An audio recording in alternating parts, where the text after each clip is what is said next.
Picture this. Dawn breaks over a pristine beach on the island of Sharia. A young princess and her handmaidens are washing clothes by a crystal-clear river when suddenly a wild-looking man emerges from the bushes. He's naked, covered in salt and seaweed, his body battered by the relentless sea. This isn't just any castaway. This is Odysseus, the legendary hero of Troy, and this moment will become one of the most touching encounters in all of Greek mythology. Welcome to ancient Greece, a civilization that gave birth to some of humanity's most enduring stories. Around the 8th century BCE, the poet Homer crafted epic tales that would echo through millennia. These weren't just entertainment. They were moral guidebooks, cultural touchstones that taught Greeks how to live with honor, courage, and compassion. The Odyssey tells the story of Odysseus's 10-year journey home after the Trojan War. But this isn't a simple travel tale. It's an exploration of human resilience, divine intervention, and the power of hope against impossible odds. Our hero has already faced Cyclops, sirens, and the wrath of Poseidon himself. Now, stripped of everything, his ships, his men, his dignity, he faces perhaps his greatest test. Nausicaa represents something beautiful in Greek culture. She's not just a princess. She's the embodiment of noble character, someone who sees beyond appearances to recognize worth. At 16, she possesses wisdom that many adults lack. Her father, King Alcinous, rules the Phaeacians, a people known for their seafaring skills and, most importantly, their sacred duty of hospitality. The night before this fateful encounter, Athena visits Nausicaa in a dream. The goddess doesn't reveal her identity, but appears as a friend, suggesting the princess should wash her clothes by the river. This divine nudge isn't coincidence, it's providence. The gods are orchestrating events, weaving fate and free will together in ways mortals can barely comprehend. As morning arrives, Nausicaa convinces her father to let her take the royal wagon to the river. She brings her handmaidens, turning the chore into a joyful expedition. They wash clothes, spread them to dry, then play ball games on the sandy shore. Their laughter echoes across the water, a sound of pure innocence and joy. Meanwhile, Odysseus sleeps fitfully in a thicket of olive trees. Athena has granted him deep rest, healing his exhausted body and tortured mind. But their ball game changes everything. When one maiden throws the ball into the river, their collective shriek awakens the sleeping hero. Imagine Odysseus's terror and confusion. He's survived monsters and storms, but now faces perhaps his most delicate challenge.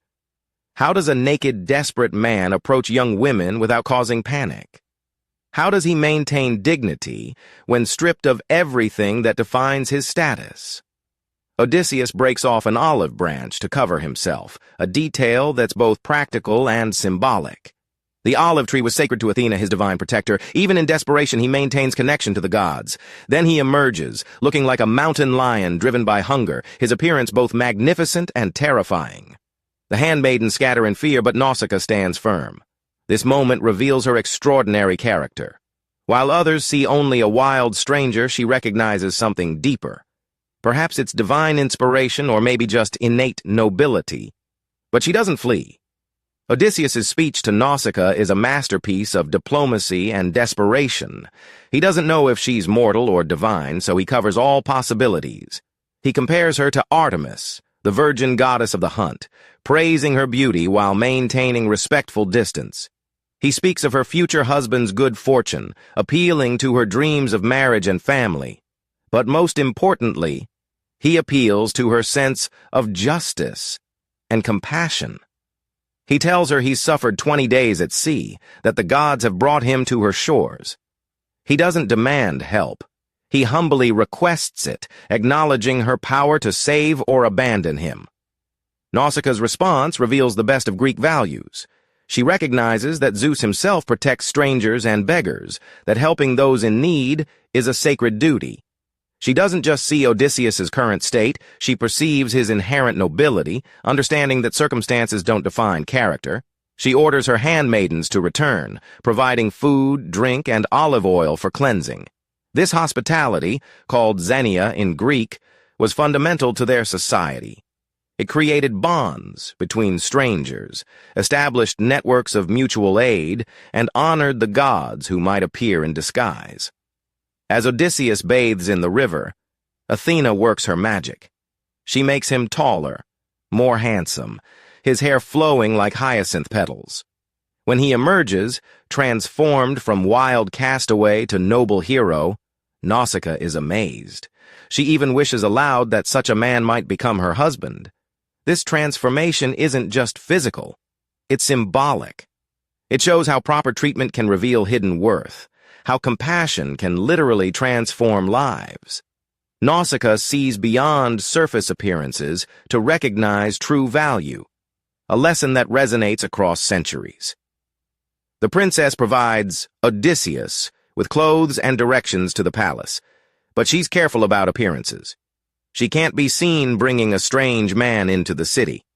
Her reputation must remain spotless. Instead, she instructs him to follow at a distance, then approach her mother, Queen Arete, for help. This detail shows Nausicaa's wisdom. She understands social constraints while finding ways to work within them. She helps Odysseus without compromising herself, demonstrating that noble actions require both courage and intelligence. The encounter between Nausicaa and Odysseus represents more than just plot advancement. It's a meditation on human dignity, the power of first impressions, and the courage required for compassion. In a world where strangers were often threats, choosing to help required tremendous bravery. This story also explores the relationship between divine will and human choice. While Athena orchestrates the meeting, Nausicaa's response comes from her own character. The gods provide opportunities, but mortals must choose how to respond. This balance between fate and free will runs throughout Greek mythology. Nausicaa embodies the Greek ideal of Kalokagathia, the beautiful and good. Her physical beauty reflects inner nobility, showing how Greeks connected external and internal excellence. She's not just pretty, she's morally beautiful, her actions reflecting her character. The themes in this story remain startlingly relevant today. How do we treat those who appear different or desperate? Do we see past surface appearances to recognize inherent worth? Can we show compassion while maintaining appropriate boundaries? In our modern world of social media and instant judgments, Nausicaa's example shines brightly. She doesn't photograph Odysseus for entertainment or turn away in disgust. She sees a human being in need and responds with dignity and grace. This encounter also influenced countless works of art and literature. Shakespeare drew inspiration from these themes of appearance versus reality. Modern novels explore similar questions about compassion and social expectations. The story's influence extends far beyond ancient Greece. The Phaeacians ultimately transport Odysseus home to Ithaca, fulfilling their role as divine agents of homecoming. But Nausicaa's part in this journey represents something equally important: the moment when hope returns, when human kindness reminds us that not all strangers are enemies. Nausicaa never sees Odysseus again after he enters the palace. Her role in the epic is brief, but crucial. She represents the power of ordinary people to perform extraordinary acts of kindness, showing that heroism isn't limited to warriors and kings. This timeless tale reminds us that true nobility comes not from birth or wealth, but from how we treat others in their moment of greatest need. In recognizing Odysseus's worth beneath his desperate appearance, Nausicaa becomes a hero herself. Not through conquest or glory, but through compassion and courage. The story of Nausicaa and Odysseus continues to inspire because it captures something essential about human nature, our capacity for both fear and kindness, judgment and mercy. In choosing compassion over fear, this young princess created a moment of beauty that has echoed through 3 millennia, reminding us that sometimes the greatest adventures begin with simple human decency.